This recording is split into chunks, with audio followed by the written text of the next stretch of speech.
کسی مفتی صاحب سے جب ہم دین کا کوئی مسئلہ پوچھتے ہیں تو وہ جو بھی بتا دیتا ہے اس پر عمل کرنے سے ہم گناہگار تو نہیں ہوں گے اگر وہ غلط مسئلہ بتاتا ہے؟ ضرور ہوں گے جناب، کیوں نہیں ہوں گے؟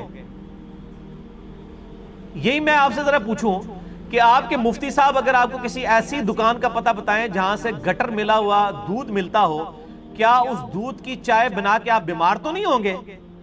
ہاں، یا آپ کہیں گے جی وہ مفتی صاحب ہی بیمار ہوں گے جنہوں نے غلط مشورہ دیا ہے، مجھے تو بیمار نہیں پی تسی رہے ہو دودھ، تسی بیمار کیوں نہیں ہو گے؟ اس کو تو لازم ہے گناہ ہوگا۔ اچھا، یہ دنیاوی منفعت کی چیزیں فوراً سمجھ آتی ہیں، دین کے حوالے سے نہیں سمجھ آتی۔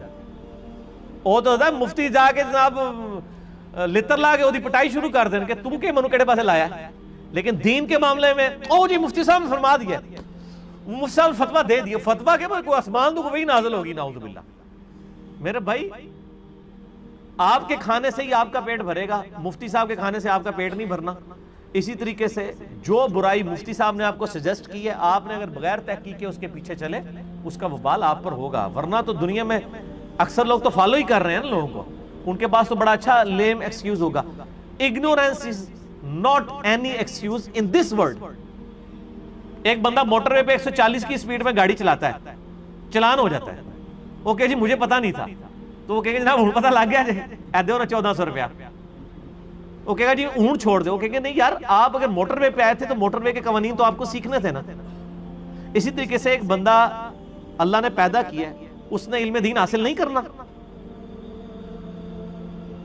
اور پھر کمپیریٹیو سٹڈی کیا اس نے نہیں کرنی؟ ایک بچے کو اسکول میں داخل کرنا ہونا 50 بندوں سے مشورہ کرتے ہیں، اور دین کے لیے جو محلے کی مسجد ہے ادھر ہی وہ اسی کے پیچھے چلنا شروع کر دیتے ہیں، چاہے اس کو 50 بندے سمجھائیں بھی کہ یار غلط کر رہے ہو، پھر بھی نہیں مانتے۔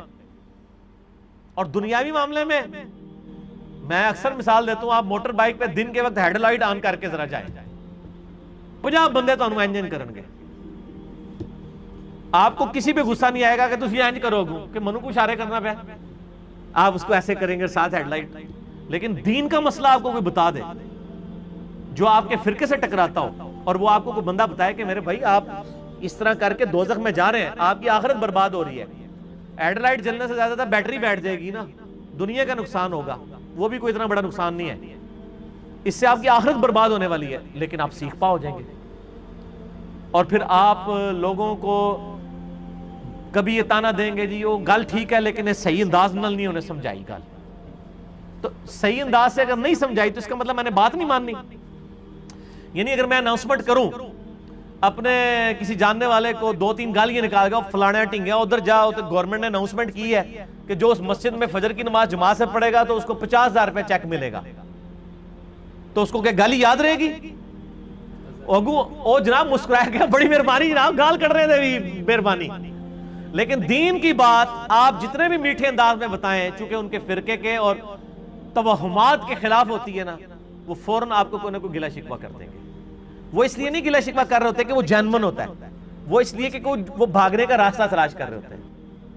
تو ان کے لیے پھر پھکی ہے، ان سے کہیں کہ اگر کوئی بریلوی ہے تو اس سے کہیں کہ ڈاکٹر جو مولانا طارق جمیل صاحب ہیں وہ تو بڑے میٹھے انداز میں توحید سمجھا رہے ہوتے ہیں، تو آپ لوگ یہ بزرگ بابوں کو پکارنا اور قبروں کو پکارنا کیوں نہیں چھوڑتے ہیں طارق جمیل صاحب کے میٹھے انداز کی وجہ سے؟ کیا چھوڑ دیتے؟ پھر انداز کا تو رولا ہی کوئی نہیں، کبھی بھی نہیں چھوڑے، اس لیے کہ وہ اس چیز کو نہیں چھوڑنا چاہتے، اس کے اوپر اڑے ہوئے ہیں۔ یہ صرف ان کے لیم ایکسکیوزز ہوتے ہیں، اور یہ ایکسکیوزز جو ہیں یا یہ بہانے وہ اپنے آپ کو دھوکہ دے رہے ہیں میرے بھائی، کسی کو نہیں دے رہے۔ ایک بندہ خود اپنی اصلاح نہیں کرتا، اس نے میرا کیا نقصان کر دیا؟ مجھے تو ثواب مل گیا، میں نے اگر ایک بات کی 1000 بندوں نے سن لی، ان میں سے ایک بھی نہ عمل کرے، مجھے ثواب 1000 کا 1000 پورا ہے، وہ کوئی کمی نہیں ہونی۔ اگر وہ عمل کرتا ہے اس کی اپنی مرضی۔ تو یہ مفتی صاحب کے فتووں کے پر لائے نہ کریں، کمپیریٹیو سٹڈی کریں۔ اور اب آپ کے پاس تو بہانہ بھی کوئی نہیں، آپ یوٹیوب کے اوپر ایک مسئلہ لکھیں نا، رفع الیدین، تو 50 کلپ کھل جائیں گے آپ کو پہلے پیج کے اوپر، ویسے تو ہزاروں کھولیں گے۔ آپ دیکھیں ان کے خلاف والے کلپ بھی دیکھیں، حق والے بھی دیکھیں، آپ کو پتہ چل جائے گا کون سچا ہے کون جھوٹا ہے۔ اس کے بعد خود بھی کتاب کھول کے دیکھ لیں، یہ نہ دیکھیں کہ جس کی داڑھی لمبی ہے یا جس نے پگڑی بڑی باندھی ہوئی ہے تو اس کی بات ذرا زیادہ وزنی ہوگی، اور جھوٹ ہی مار رہے ہو، خود بھی دلائل، مطلب یہ